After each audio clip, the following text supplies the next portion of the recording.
about simply feeding honeybees is the best way to feed your bees. So the best way to feed your bees is to let them bring in their own nectar and their own pollen. Now that's primarily what I want to start the teaching on tonight, because a lot of people feel like, bees can't get along without us, but they can if they have a source of nectar and pollen. And that's really the only two things they need. They do make bee bread, but that's a combination of the pollen and the nectar together.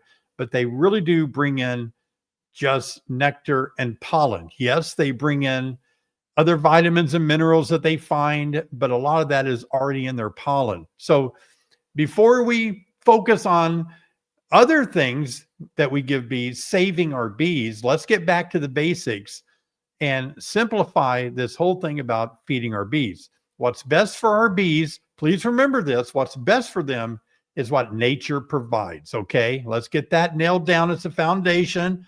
They need pollen, they need nectar from the nectaries of flowers, okay? That's the biggest thing right there. Now, the next thing is that we deal with, though, is the environmental changes that we're experiencing. There's a big loss of diverse forage out there. Where I live, there's large-scale monoculture. I mean, wow, they're harvesting this week around our property here. You might have seen that in some videos. And this year, we are surrounded by corn. And for those of you that don't understand the Midwest, where I live in Illinois. That corn that you see in the field is not the same as the wonderful corn that you buy at the grocery store to eat. Some people have left comments in my videos saying, oh, you must be so fortunate. Isn't it so tempting to go out there and get an ear of corn? No, we don't eat field corn. It wouldn't taste good. It's different, okay? So it's not sweet corn. But we're surrounded by corn. It's used for, I don't know what. I think it's used in some of the ethanol. I think it's used in, some of it is shipped, a large part is shipped overseas.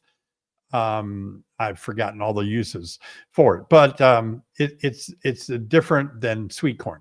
But anyway, my bees don't go to corn because corn is wind pollinated.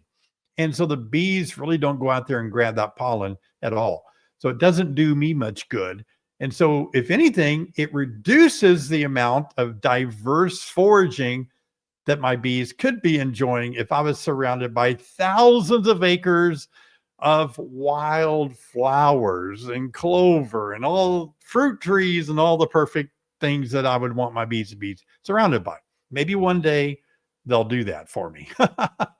But that's a problem. So also we're surrounded by crazy weather patterns. Has kind of been weird. I don't know if it's really new. Weather patterns are always sometimes cyclical, but it's been crazy. This year we had a drought. It was really dry here in the fall. We had really a hot spell for a long time, way into the end of summer and way into fall, hot weather. And then we had a dearth that kicked up, and now crazy, it's going to be colder than usual. I think it feels like for me. And then we have more of the pests and diseases that our bees face. So we have these things that our bees are really wrestling with, which kind of makes us ask the question, should we really be feeding bees? Now, listen, I've been on YouTube now since 2008, which is 17 years, almost 2 decades of making videos on YouTube, over 1,000 videos. That means there's always been a lot of questions that are comments that people will leave on my YouTube channel. And one of the things that I hear, not a lot, I used to hear it a whole bunch, but not so much anymore, but I do still hear it. And that is, if we would just leave bees alone, they would do better without us humans tinkering with them.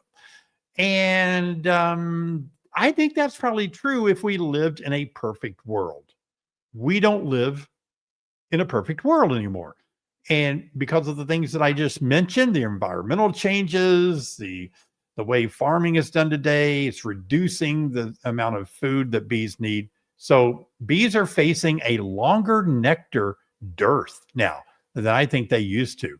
And there's a a high amount of lack of nectar and pollen in the bees. It's just not out there like it used to be. You know, where I live now used to be a small farm. And I'm talking about probably when my house was built in 1867. So I saw an aerial photo of the early 1900s of the property here. And, you know, apple orchard, it was a very small farm with horses and pigs and big barns. Now I'm surrounded by cornfields, you know, so there's a big difference and change in that. That affects bees too. So bees don't have they have a lack of floral sources. And feeding really does help maintain a colony's energy. Just like me and you, we need food for our bodies to keep us going. We need energy from what we eat. And if we don't eat, we kind of feel weak. We can't go very long. Oh, I need to eat something. I'm getting weak, you know. And then there's special events that require feeding, when you make a split, when your bees swarm, and maybe they're reduced in population, or if you have a poor laying queen, or I had another thing that ran off the end of the screen there. So, you know, there are times when we have to feed our bees. So it would be great if we didn't have to, but I'll tell you, after almost 30 years of beekeeping, I'll tell you, feeding your bees at critical moments can make all the difference in the world. It really can. Oh, I don't know why my slides are doing this. Okay. So never feed bees with your honey supers on if you are going to harvest them. So if you're going to harvest your honey, do not feed with your honey supers on, because if you feed them then you're getting sugar water that's going to be added to your honey. It's not going to kill you. It's not going to kill anybody, but it's just not purest sense of what honey really is. Honey is from the nectaries of flowers. The nectar comes in and they dry it down to make it honey. And we want the bees to do that from flowers, not from our sugar water. Okay. So rule number one, I'm going to throw all these little fact sheets at you, factual moments here. So the rule number one, never feed with your honey supers on. Don't feed sugar water. Now, having said that, I leave one super on for my bees all year. Isn't that neat? I love to do that. So I like to leave one honey super on just for a little bit of wiggle room so that they don't run out of food in their brood nest area. There's always some bees love to put honey up above them. They store it, they cap it over, right? If I take, and I have done this, if I take too much off, it jeopardizes my bees' ability to survive a dearth or survive winter. So I always like to have 2 deeps. Now that's for me in Illinois, and I'd say for most people, 2 deeps, and then I like to leave 1 super on. And I do maybe put a queen excluder sometimes on. I didn't have to use any queen excluders this year, but I will just keep stacking supers above that one that they get to keep. So if you ever see me feeding my bees with a honey super on, it's because I don't harvest out of that lower honey super above the 2 deeps. Okay. So never feed in the entrance. I know you can do it in the spring and get away with it, but I don't like suggesting people feed in the entrance, because robbing can happen in the spring sometimes. It can cause robbing. If you are feeding your bees in your entrance of your hive right now, I mean, don't panic. Don't knock a door down trying to get out there. You can do it in the morning, but it's not a good idea to do an entrance feeder in the fall, because that's when there's dearth. Bees or bees sniffing around trying to find a source. And if they find that entrance jar in the front of the hive, they could go into the hive and rob the whole hive out. Okay. So in the fall, like right now, always feed internally, like with a frame feeder or a top feeder. That's going to be the safest way to always feed your bees, is from inside the hive or on top. Now, I don't have an entrance feeder. No, I meant I don't have an internal frame feeder nearby. I wanted to show it to you, but a lot of people use the frame feeders. And the only reason I don't like them is because they take the place of 1 or 2 frames. And if you have it on the bottom deep and you run 2 deeps, you got to take a honey super off and another deep off, and finally get down there, and then you got to fill it up. And it's just a lot of labor work. They work good, and a lot of people use them. You can always feed them in the top deep, and then you just have to take your super off if you're like me and you leave one on. But that's the hard part about, but it does work. I used to use them exclusively, but now I just use my feeder boards. It's so much handier for me. So there's a lot of different ways that you can feed your bees now. Feed when bees need fed. So just don't let your bees starve, okay? There are some people that might think, oh, I don't think we should ever have to feed our bees. That's terrible. We shouldn't have to feed our bees. I know, I agree. I wish I didn't have to exercise. I mean, I don't hate exercising, but yeah, I kind of do. I like having exercise. I like saying I exercise, but it's not fun doing it sometimes. But you got to, So sometimes you have to do things that just don't naturally occur. And sometimes bees just can't go and get food like this time of the year. So in the spring, this is before there's the first nectar source out there. That's when I like to feed my bees. And in the fall, after the last nectar source is over, that's when I like to feed my bees. And I love feeding my bees all winter long. Some people disagree with that. Maybe they'll say, I don't like feeding my bees in the winter. I shouldn't have to. There's honey on board. More power to you. Don't feed your bees if you don't want to, if you don't have to. I don't own the corner of all beekeeping knowledge. I'm just sharing some things that I find very helpful for me. And if you don't agree and don't like to do it, don't want to do it, do what you want to do. You do what you want to do. I'll do what I want to do. And I'll share how I'm doing it. And if you want to do it differently, by all means, do it and see how it works out. You might have better results than I'm having. I don't know. Who knows, right? But this is working for me right now. Oh, that slide worked out again in the wrong position. Okay, understanding feeding temperatures. Now, this is daytime temperatures that I'm showing below here.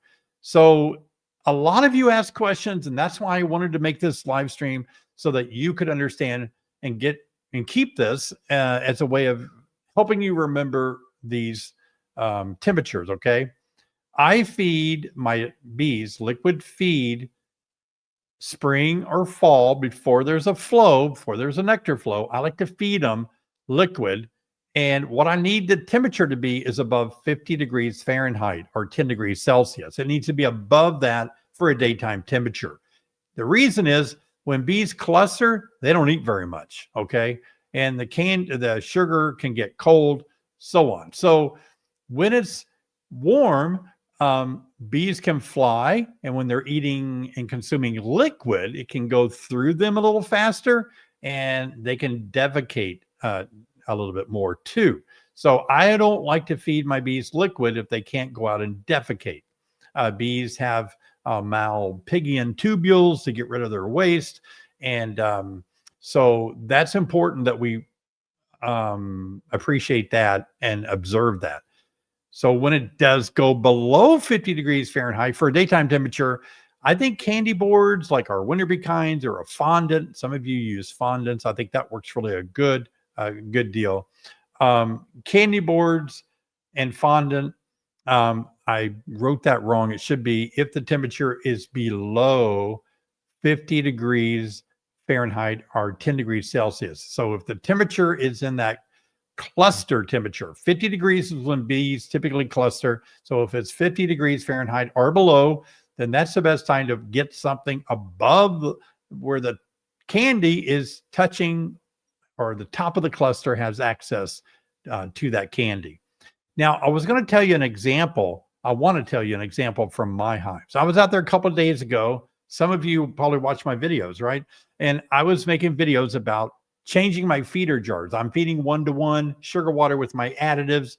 For those of you that are new and you've never met me before, I do that instead of 2-to-1 because I don't need to build up resources. They're fine, and I'm going to feed them resources, hard candy all winter. I need them to still be making bees of winter physiology. That's why I do 1-to-1 with the additives.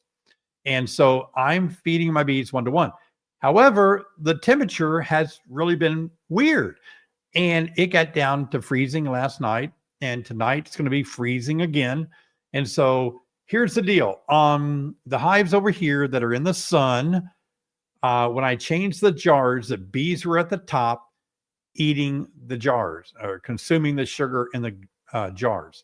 But I went behind the building on the north side where the hives are now in the shade because the sun's in the southern sky. They're in the shade. The wind's out of the north. They're getting pounded. The bees were so clustered. They were not on the jars. They were not up there feeding on those jars. So I need to move my bees. Patrick and I moved a hive a couple of days ago when he was filming here with me. By the way, hello, Patrick. And everybody say thank you to Patrick for being the videographer of the channel here. But Patrick and I actually strapped a beehive to us and we tested moving them with those straps and it worked really good. I'm going to make that video. So we had good luck doing that, but I need to get about 8 more hives moved over into this bermed area that I built a few years ago. And so anyway, I get the bees in there. It's going to be amazing how much warmer they are. Okay. So that's just showing you the example. Bees move around more. They eat more. They can do what they want to if they're not having to cluster really tight like that. So if you look at my my weather app here, I can't even read it, but the high temperatures never get above 60 degrees. They never get above, they never get warm enough to go in there. Now, tomorrow, let's see, it's tomorrow, Friday. Yeah. So tomorrow I have got to open a few hives to check queens. I don't like opening them at, what does that say, 59 degrees. I don't like doing that, but it's not going to be windy and it's going to be sunny. And I'd rather I've got some queens that I need to put them somewhere. And so if I find some queenless hives, I can put them in there. So got my work cut out tomorrow. But look at the low temperatures. We're in the 30s. I mean, as far as 10 days ahead, way down. I was hoping we get a warm-up break, No, it's still not going to be much into the 50s Fahrenheit and then down into just a hair above freezing every night. So we're kind of in that time of the year where it can be seasons like this. You have a week of just cold weather. So bees are not going to be doing much. So what do you do in this time of the year when you have this temperature that it almost qualifies to put hard candy on because it's so cold they may not eat the liquid candy? David, is it liquid or should I put solid on? Well, I think we're right on that borderline. So in other words, when it is cold and if they are in the shade like these over here are, they're going to have limited intake. They're not going to consume that. Listen, they should not need it. Really, a lot of people think that if they don't feed their bees are going to die and collapse. Well, if they're that bad off, something else is more of a problem. Your bees should be able to sustain themselves for all winter. But if they don't, I understand we need to feed them if they're having a problem, but they should be fine. They should have enough honey, nectar, whatever in there to last them until maybe we can make this transition of temperatures. But I think I made a video yesterday, and I showed how I insulated around the top of my jars. I usually don't have to do that. It doesn't get this cold too often, but it has been getting cold. So I took some bat insulation, watch that video, and I just packed it around the top box where my feeders are, my jar feeders, and it's going to keep the heat from being lost at the top and keep my jars maybe a little warmer. And so you can always take your jars inside. Many people do that. Many beekeepers will take their feeder jars off the top of the hive late afternoon. If you use my feeders, you don't have to open a hive or get stung or anything. There's a screen there. So you just take those off, keep them indoors, let them warm up. And then when they get 70 degrees like your house is, you can take them back outside in the morning, put them back on there, and the bees will consume them. Bees just don't like to drink or consume that cold water. So what about a winter feeding plan? Well, I want to tell you, I'm well known for coming up and inventing and creating the winter be kind. I did not come up with candy boards. I just modified candy boards. And so the winter be kind boards, so many of you have bought those this winter. Thank you. And those will be shipping out probably mid to late December. But your bees may run out of food in a long winter, what they have stored, because like right now it's October and my bees, winter doesn't even start for a couple of more months. So they're eating a lot of food right now with nothing to replace it. So, and also in the wintertime, honeybees may not be able to reach frames off to the side of the cluster. And where the cluster is tightly together, they may consume all the food there. And now they can't really move if it's really cold over to where the honey is in frames near them. So by putting that candy board on top, no matter where the cluster is, that food is always available to that winter cluster. And a lot of beekeepers sometimes underestimate the amount of stored food their bees have. Back in the old days, all the beekeepers told me this time of the year, go to the back of your hive, lift it up. If it's heavy, you got enough honey on there. If it's not heavy, then you need to feed them and so on. But I like to, rather than weigh it, I like to just know what's inside by thorough inspections for me. And finally, I want to talk about the winter bee kinds. Again, they're for insurance. They don't replace your bees' health if they're sick from viruses, from mites. They're not going to save your bees if they're low in population. Feeding your bees, in other words, are not going to save your bees if your bees are doing poorly, okay? No matter what kind of hive you have, plastic, foam, insulated, what kind of fancy new hive, no matter what kind of fancy new food or feed you have, it won't save a hive that's struggling with very low population, because bees are the heater bees. If it's struggling with a poor laying queen, because the queen's still going to lay some brood all winter, a little bit. And if you have a high mite count earlier in the year that produced a lot of viruses, no food, no type of hive, no wrapping will save a hive that's heavily infested with viruses. The virus will kill the bees in the wintertime. Bad news, kind of, but good news in education to know that we have to really get things right for bees to survive the winter. And I really think it's important for me to share that with you, that we need to work all winter, all season long to get ready for winter. Keep our mite level down, keep a good queen in there, make sure they have good nutrition.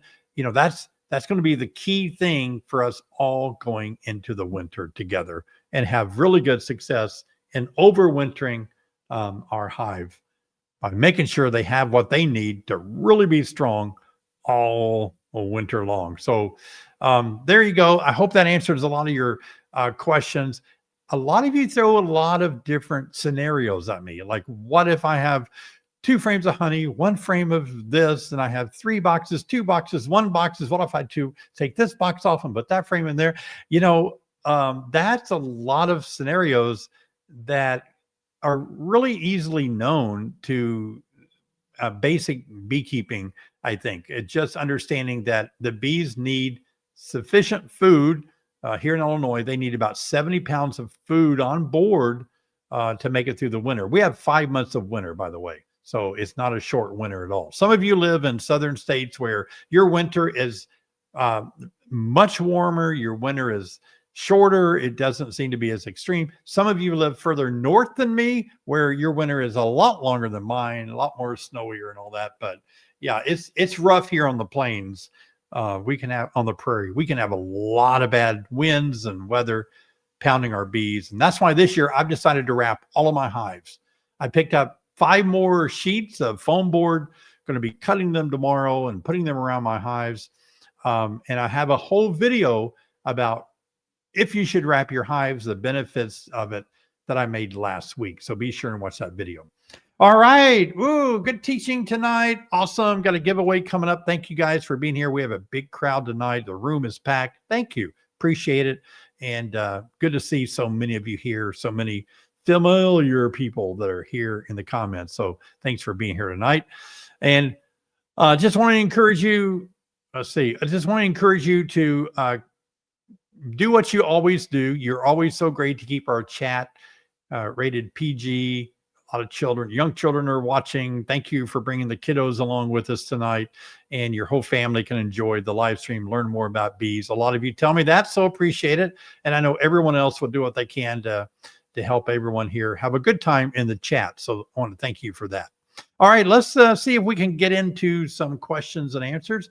By the way, I want to thank Jessica, Robbie, and Sherry for working the team, working all the admin for the live stream tonight. And of course, thanking a big shout out to Patrick for his great video footage. Patrick and I made a video that I haven't published yet about how to overwinter some nukes and his special installation technique for overwintering 5-frame nukes. So be watching for that upcoming video as well. All right, I feed my bees 1-to-1 with pollen in October. Do I run the risk of not having enough nurse bees to care for the hopefully expanding brood? Well, I mean, you're probably overthinking that. I wouldn't worry about it. If you've been feeding them and they have food on board, honey, nectar, bee bread in there, I like to keep feeding mine. That's just for me. When I'm done feeding a liquid, I go right to hard candy with my same additives to support those nurse bees. That's how I do it. Got 2 hives not taking sugar water, but others are taking it like it's going out of style. They have problems. Any idea what I should keep an eye out for? Small hive beetle killed, bottom boards cleaned out. So you're saying that some of your hives are consuming a lot of sugar water, and you've got 2 that are not taking the sugar water. It could be that they don't need it. That would be a good thing. They're like, yeah, we got plenty, we don't need it. It could be the opposite. It could be they're so low in population or ability to need that sugar water. They don't have the brood to care for, or they're just weak. It could be that's why they're not doing it. So there's no way to know without me coming to your place and doing a hive inspection. It could be either good news or bad news. I'm sorry, I just don't know which one it would be. Hard to tell. It's impossible. Yeah. 60-degree forecasts for sun in Wisconsin. Really? Can I carefully add some capped honey frames to outer edges of deeps and super if they need it at that temp, or better just to leave it as feed in a lot this winter? Yeah, if you don't pull brood up, like capped over brood eggs and larvae are sensitive to temperature, but capped over brood, they're incubating at 90 to 95 degrees. Pull that up, you're going to possibly kill your developing brood. As long as you don't pull frames up, you can open up a hive. I don't recommend it because you could accidentally kill the queen, but in desperate times, you could open up a hive and move frames around, put honey in there. I used to do that a lot. It kind of scares me, but yeah, you can do that. Do you remove your feeder jars at night when the temperature drops to 50 and put them back in the morning? No, I said that that's a good thing to do. You can kind of keep it warm. Bees might be more apt to do it. I just don't have the manpower to do that. So that's why I insulated it around them. I just leave them on there. And mine are eating them pretty quick. All my hives are consuming it really about a quart a day minimal. Some are doing more than that, but about a quart a day. Yep. New word question for David. Are hamuli, I can't pronounce that, hamuli, like articulating digits or more solid latches? So this hamuli is the catches is almost like Velcro. They're hooks on the bee's wings. I hope I have that right. And they actually bees can separate the 2 wings on one side and make, they can separate it, have individual wings. They can hook them together and keep it as one wing, one plane. And whether they're the other questions that you ask, the technical articulating and digits and latches and all, I've not gone that far to be able to answer that specifically. I've seen those up close. They're beautiful to look under really close microscope. Yeah. First question, my hive just swarmed today. I'm in Texas, and what should I do at this time? Catch the swarm, make a new hive, or if you can't catch it and they're gone, make sure that your hive that they swarm from gets a queen that's mated and can go through winter. That's the main thing. Make sure that half the hive's gone. You got to make sure they raise a queen. Yep. Help question. I had to put Formic Pro strips in my hive due to mites. It's cold. Is it okay if I leave the strips in the hive until spring? I always say you should read the label. Most of the time, those Formic Pro strips kind of just go away. They evaporate out and they're gone most of the time. But always read the label. And the reason I want you to do that, because I don't know what your specific label says, but you don't want to leave treatments in longer than the label says, because that's how mites can develop resistance to treatment. So see what the label says, or call the company up. They're really good about answering your questions. I think I would do that if you're not sure. Yeah.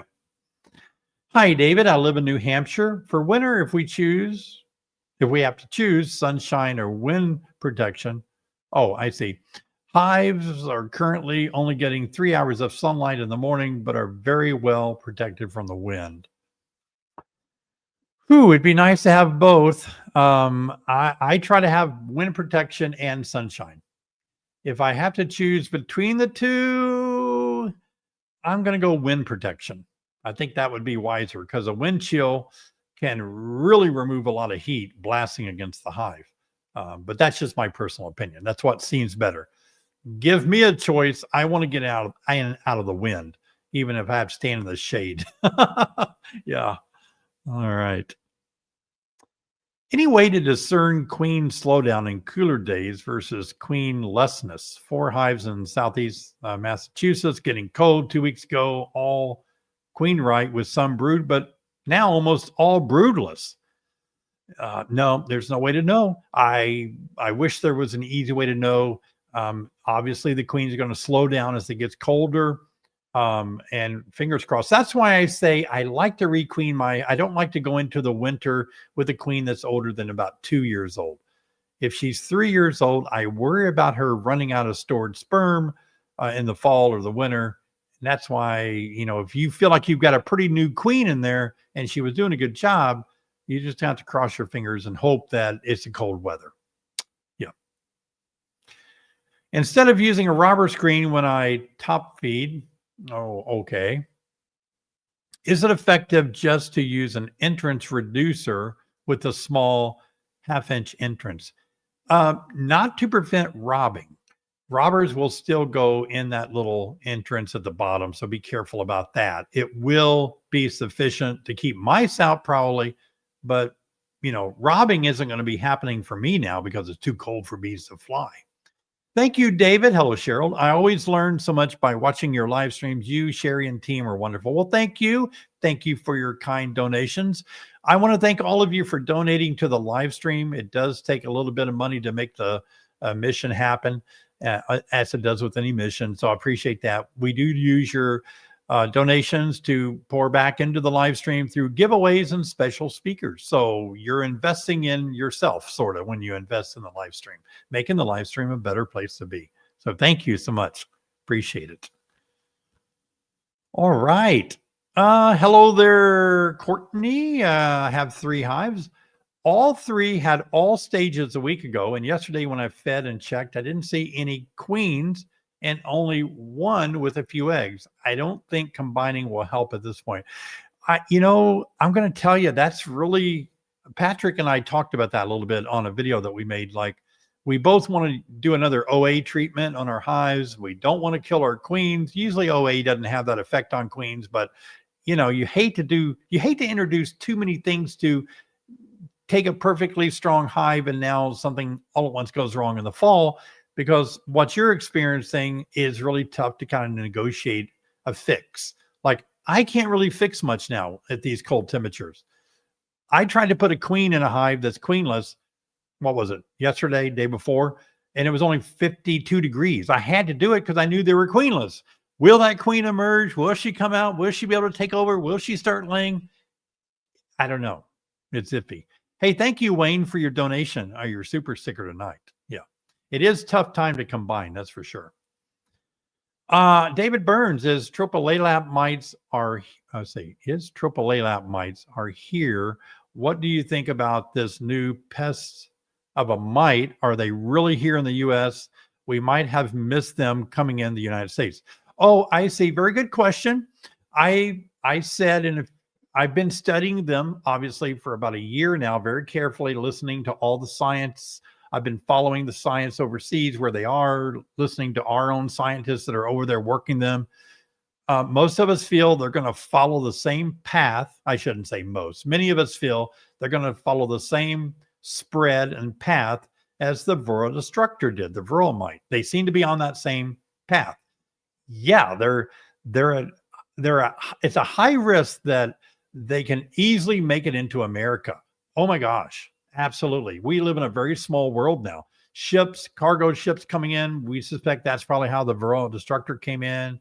Just, they a swarm, anything happens. I know last week they were saying that they caught them 25 miles out of the U.S. waters. I'm sure, I don't know if that was verified. That's what I heard. And a swarm was on a cargo ship. They killed them, and triple elapse was found in that colony 25 miles offshore. So that is scarier. They're about a quarter of a size of our regular mites, our Varroa mites, and they act differently. They're running on the comb a lot more. They're just going to be a different character to battle. I think all of us need to get well educated on it. I'm going to be focusing on this. I hate to be the bearer of bad news, but given how small hive beetles came into our country just not that long ago, how a Varroa mite came into our country not that long ago, how Africanized bees came in our country not that long ago, it's inevitable. It's going to happen. I don't see it. We're not real good at keeping things out. I mean, we not always good at it. So we just need to be prepared. Hope for the best, prepare for the worst. Yeah. Thank you, EL, for your donation, your super sticker tonight. By the way, don't get discouraged. I thought when Varroa mites hit my apiary, I thought I was done. Hey, I'm doing better than ever. So we found ways to deal with it. We'll make it happen. We're resilient as people, right? Beekeepers, yeah, let's keep our chin up. Is there an emergency way to combine a queenless colony with a queen right one?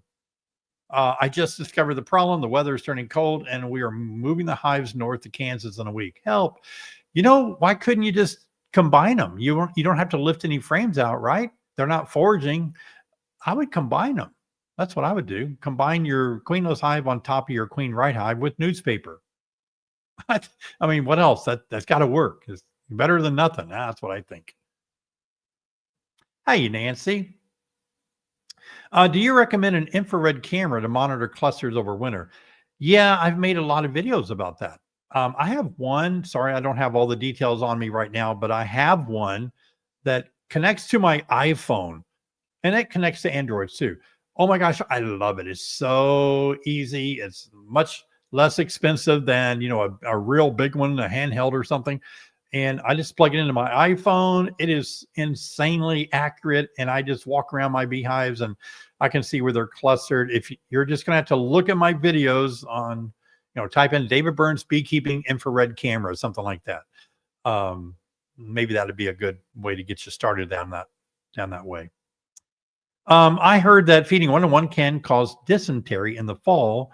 When do you switch to 2-to-1? Been trying to build winter bees.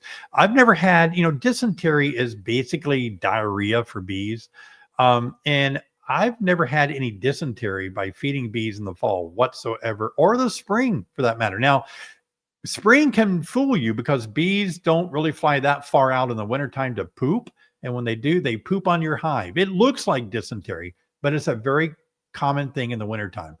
I don't see why it would be any more a cause of dysentery feeding bees in the fall than what you would find bees eating in the spring on natural. They bring in a lot of nectar naturally in the spring. So yeah, I don't worry about that. Thank you for your mentoring. Thomas B on, oh yeah, Tom, you're on B Team 6, aren't you? My mentoring program. What's your plan for covering your screen bottom boards this winter? Covering them fully or leaving some space around the edges? Yeah, Tom, I just made that video. I haven't published it yet. I made the video last week. Patrick and I did, and I will publish that video probably within maybe the weekend or early next week of how I make those inserts and how I talked about whether to leave in space around the edges to allow ventilation or fully seal that off. So watch that video. But I kind of like the idea of fully sealing it off. But it's a neat video because I give 3 tips on what to do on that. Hey Gary, how are you? Odd question. Honey caps are wax, but brood cap is not. I'm sorry, I got flies in here. What is it? And do the bees cap them over, or is it simply the top of the cocoon pupae spun? Yeah, you've got it all exactly right. It's really all of that. The cap brood on the pupae is going to be much more, let's call it porous, because it needs to be above the pupae, and that's why it looks a little different.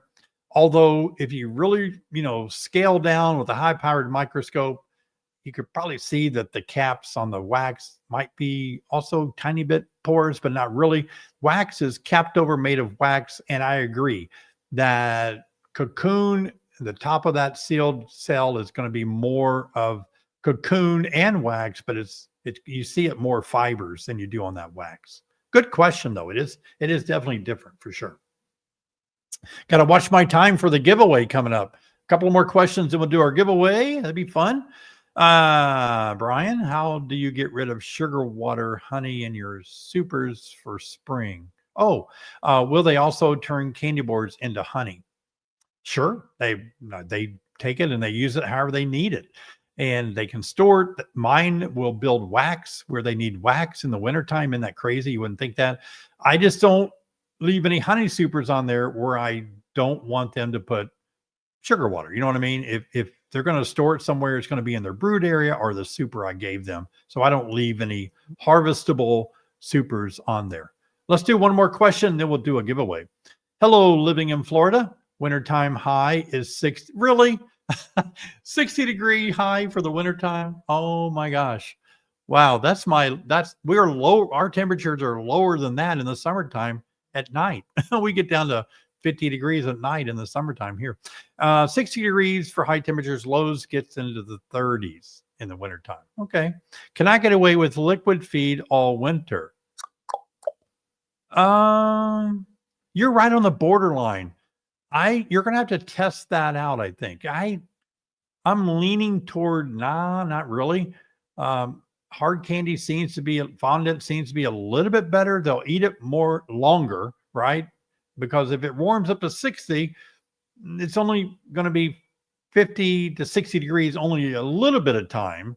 And if they're used to clustering at night, they may never break cluster. So it's better to have some candy on top of them.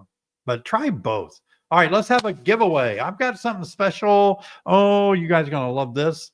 All right, look at this. I'm giving away a Beak Squad mug, coffee mug tonight. And got a picture of me and my beautiful Sherry on the other side. And so Beak Squad mug, whatever Robbie wants to assign the giveaway name for typing it in there, we'll let Robbie decide. So don't type anything yet. Just wait for him to tell us what we're going to use for hashtag something. Oh, no advantage to entering multiple hashtags. The system only allows for one per name. Oh, hashtag squad. There you go. So hashtag squad in the comments to win the coffee mug. And that's what it looks like. I love these. We got some Beak Squad stickers too that I love, but I know a lot of you probably would love to have one. But you see them behind me, Beak Squad. Beak Squad is because YouTube made all of us content creators select a name, a handle, they call it, for YouTube recognition. So I chose Beak, and you're the squad. So I said Beak Squad. All right. That's who we are. Everybody here tonight, you're part of the Beak Squad. Wow. I want to thank you guys, too, for joining the membership on my YouTube channel. Membership, it doesn't really get you anything. It's just your way of helping me out on my channel. Throwing a few bucks my way for making videos. I appreciate it. It's the only way I make my living. So I appreciate you joining my channel, and membership is up quite a bit. So appreciate that a lot. Yeah, you can. I do have occasional things for my members. I wouldn't say I never do anything, but we'll have a live stream coming up with just the members here as well. But yeah. All right. Hashtag squad. If you want to win the coffee mug tonight, put that in the comments. Again, just one time, please. Makes it easier on everybody and the team working tonight. And yeah, I don't know if you enjoy drinking coffee as much as I do. I don't drink a lot of it, but I do love 1 cup in the morning. Ooh, yeah, I love that. Put a little honey in there. Oh, yeah, that's what it's all about, isn't it? Some of you are saying, I can't get along without my coffee. Yeah, I get it.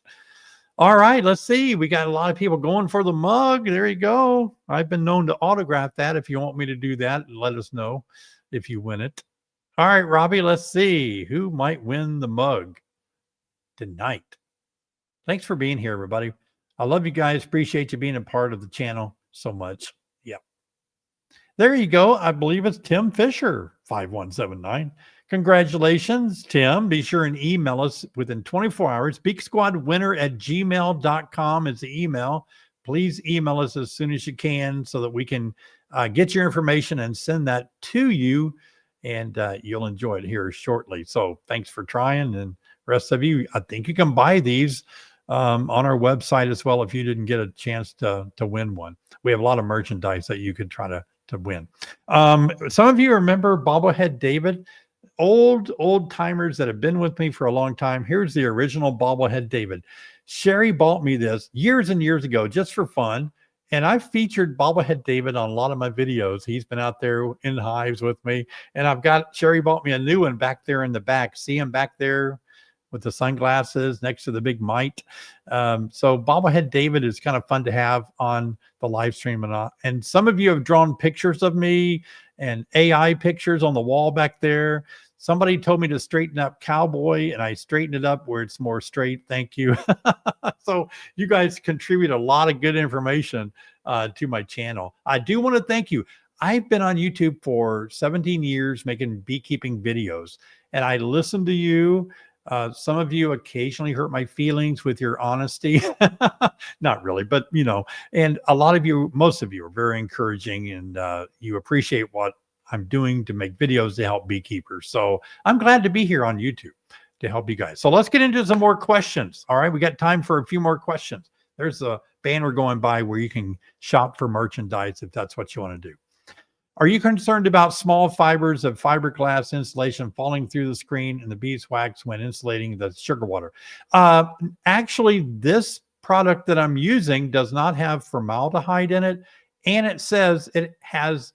It's a different product. It is made of fiberglass, but it says it has less of those fibers that get. And it is true. I don't get, real fiberglass hurts my hand, and I breathe it and I cough when I get around it. I don't do that with this. So that's why I chose to use this. And the screens are mostly covered up anyway. I understand the concern, though. It's valid. Yeah. And if you're really concerned, just find a way to cover up the big holes that you're not using. David, I have a couple of gallons of sugar water with Honeybee Healthy. Can I freeze it to use next year? Oh, wow. Freezing sugar water, it will allow you to freeze it without breaking the jars. It won't freeze as quickly because it has that sugar in it and the Honeybee Healthy. It won't freeze exactly at the 32 freezing point. It might be less than that, but I can't tell you exactly what it would be. Yeah. How long do you keep your inner feeding board in? I'm going to keep it in there because I'm hopeful that it's going to be warm enough where the bees are going to be drinking that sugar water. They're more eating it. We always say drinking because we drink liquid, but bees eat liquid. They're eating sugar water, and I'm going to leave them on as soon as I can. I mean, I'm going to, as long as I can. I'll wait until maybe into December when I might take them off, put my winter bee kind boards on. Yeah. Yeah. I sometimes wait till January to put my winter bee kinds on. When you move your hives to a different location, not too far away, won't the bees fly back to where they previously were located? Absolutely not during this time of the year. They're not flying anywhere because it's too cold and there's nothing to go out and forage on. No bees are leaving my hives. They are pinned down already. So no. If there were things to forage on, or if I saw a lot of bees going in and out, I'd be concerned. Like in the spring, I always put something in front of them. But this time of the year, it's a free fall. You can do what you want to, move them where you want to if they're not foraging. Thanks for everything you do for all of us. Thank you, Katie. When you use a candy board, do you put it on the top of the super or leave it on for the bees? Do they prefer the candy over their own honey? Okay, so the Winter Be Kind board goes right on top of your top box, whether that's a single deep, two deeps, and a honey super, it goes on top of the top box. So the bees will move up there. Sometimes they go there and eat the candy first off the Winter Be Kind board. Sometimes they consume their honey super first. It all depends on the bee's attitude, what kind of mood they're in, I think. Yeah, it's really different. I'd say about 8 out of 10 times, the bees go right to that candy board and they consume it first without touching their honey super, is my experience. Nicholas, Wisconsin, checked my bees today before it got cold. One hive I split in the spring had no bees in it with no trace or dead bees. Every cell was open and dry. What do you think happened? That's a big guesswork. A couple of things. The population dropped really low and they absconded. They dwindled down to nothing and they all just flew out and died outside the hive. They may have gotten robbed out, but I definitely think that they could have all absconded as one big colony and flew off to a tree. So all those options are possible. Hard to know. Frustrating, isn't it? It's dipping into the 50s overnight, but still low 80s during the day. Lots of foraging still happening, pollen coming in. Are bees now most likely diutinous bees? Yeah, it's hard to say with your intake of pollen coming in and nectar coming in. Once that slows down and there's the less coming in with pollen and nectar, that's when they start raising more diutinous or winter. Diutinous means long-lived. So it could be a mixture of both. If you told me exactly where you lived, I could probably help you. But yeah, probably a little bit of both. Hey, Danny, can you spray something on your skin so you won't get stung? You know what? I've never done that. A pair of gloves works a lot better for me. It builds my confidence up. I've heard people say that. I don't want to do that. I mean, you could spray off to keep mosquitoes off of you, but I don't want that chemical around my beehives, around honey, stuff like that. I've heard beekeepers tell me all kind of stuff that they spray. I see it in my comments, what they spray on their hands. Now, some people say, and I've done this before, you can smoke your hands with a smoker, and it might mask your own hormones or pheromones on your hand, your own scent, and that could help. Try that, see if that works. But when in doubt, go to gloves. That's the best way to do it. One more question tonight. If you lose a queen late in the season or over winter, what can you do in the spring to keep the hive going until a queen can be purchased? I've never had good luck with that. If I lose a queen in the summer, or I'm sorry, in the fall or the winter, boy, I can't even raise queens until May. And by that time, they've dwindled so far down. Best to try to combine them if the weather gets good in the spring with a queen right colony. And then when you are able to get queens, you could separate them again. I think that would be your best bet. Well, guys, I got to tell you, I have so much fun being with you guys every Thursday night.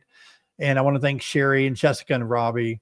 I thank them every week, but all of you give them a great round of applause. They make the live stream happen every Thursday night. And we always have a big crowd. I want to say I'm humbled by you guys being here and listening. And I think it's great that we can share so much in common, be friends. One of the things I really think is important for beekeepers is to always get along. Let's don't pick fights. Let's don't divide. Let's don't get competitive. Let's learn from the bees that we keep, how they get along, and they do great in working things out together, helping each other out. We need to be kind. We need to be good friends to each other, love each other, be kind, supportive. That's what it's all about. All right, guys, thanks again. It's been wonderful. What a great time that we had. Be sure and watch all my videos. Some of them are really pertinent to this time of the year, and I'll see you in the next video.